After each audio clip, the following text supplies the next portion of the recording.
Hey guys, Kaz here. How you doing today? Hope you're doing well. I know I'm doing pretty good. Hey guys, I'm making today's video in regards to a couple different things, in regards to the weather, in regards to winter, in regards to some of the government warnings that have recently come out, and mainly because of just how cold this winter has been in regards to the power grid. I want to be touching on 4 different areas on this video, so I really want to encourage you to watch to the end. I do have some notes in front of me, so you might see me referencing these notes as well. But I think this video is really important, and I took the time to really do some research on this. There's a lot of things I want to cover, so let's get started. As we all know, that this winter has been extremely cold. It has been just brutal in the upper Midwest. We all know that. And as you can see by the inserts, it's just been crazy to say the least. There's been a lot of strain on the power grid. The utility companies here in Michigan have come forward and asked the people here in Michigan and throughout the Midwest, I do believe, to cut back on utility usage, which doesn't surprise me knowing the age of the grid and just how vulnerable it is. I want to talk about the nuclear power plants, especially here in Michigan. There has been some information given out by the government on a local basis in regards to the Fermi 2 power plant here in Michigan, and I'm going to generalize throughout the nation about nuclear power plants as well. And then I want to finish up again about this 6-month prep plan that the government has talked about. So what is it that I'm talking about? Well, the United States government came out with a brochure which is called the NIAC.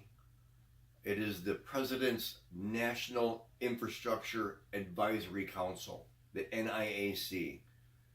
And basically what they said is that there is going to be a plan that the power is going to go out for about 6 months. That's what they're planning on, and they are encouraging us as people to prepare for that. The NIAC uses terms like, we've tasked to examine the nation's ability to withstand a catastrophic power outage of a magnitude beyond modern experiences. So that tells me quite a bit about what's going on with that, and how they say what really stands out to me is of a magnitude beyond modern experiences. Now, as we know, as the talk of World War III approaches, we know that there are nations that have been working on EMP bombs per se, or weapons would be a better word to use, EMP weapons to knock out their opponents' infrastructure. That's not a surprise to me. If you can knock out a country's infrastructure, you're going to be doing a lot of damage to them.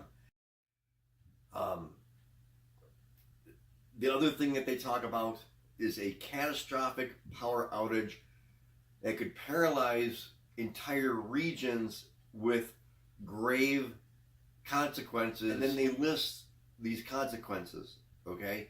The first one they list is national security, economic security, public health and safety. But when they're talking about this, they end this conversation with this: the magnitude of this threat requires the federal government to lead in every possible way. I want to be touching on that real quick as well. And as we all know, and some of us have actually experienced this, but we all know that the federal government, when it comes to natural disasters, hurricanes, tornadoes, floods, winter storms, they haven't always been able to do the best job possible, whether that's based on funding or hands available or whatever it is that limits the government in reacting to the response. The federal government has never, ever, in my recollection, been able to resurrect a problem like that efficiently. So some of the things I want to talk about a little more in detail is I want to talk about the recent cold snap. The temperatures have been gravely below zero this year. Gravely. It's been a long time since it's been this cold, really. I want to talk about the importance of if this power outage were to happen and we were to depend on ourselves, especially during wintertime, like I'm talking about, the inability to survive without a consistent heat source is grave. If you don't have a heat source, you're not going to survive. It's that simple. You're not going to survive in the recent temperatures that we've had. But not only that, the ability to just survive in general, water, food, being able to have facilities for bodily functions, this all becomes very important. If you don't have enough food in your pantry, my point being is that when it's this cold, you're going to have to shelter in place. You're not going to be able to bug out when it's this cold. So, and if you run out of food, is hunting an option in this cold temperature? Probably not. So you got to really pay attention to all that. Now I want to just move forward and talk about the grid itself. The grid itself is becoming old. It's being worn, and as populations continue to grow throughout the United States, are the grids keeping up with the expansion of growth in the state of Michigan? I can tell you that they're not. This old power system that they have here in the state of Michigan, it is overwhelmed. It's very overwhelmed. When you have utility companies coming forward and saying, hey, can you guys reduce the amount of energy that you're using per household when it is cold like this, that is a warning to you that something is wrong, or you should be prepared for when that something goes wrong. For the state that you're in, maybe you should research the amount of population that has grown from 30 years ago to 20 years ago to 10 years ago, and look at the growth populations in your state. Find out where the most growth has happened, where the least amount of growth has happened, and if you are preparing an evacuation plan, are you going to stay away from populated areas? And then, again, just getting back to the grid itself, with the grid being so old, here in the state of Michigan, we experience a lot of power outages year round. It is absolutely ridiculous how many power outages that we experience here. I would say we average, for my living place, we lose power about 6 times a year intermittently. It's never a huge power outage where it's days in a row, but just the fact that it goes out randomly, it's very bothersome to know that the grid is that weak. Now, with the grid, obviously we got to move into nuclear power plants because they are dependent upon the grid. Even though that they generate power, the nuclear power plants themselves are dependent upon electricity to keep them functioning properly.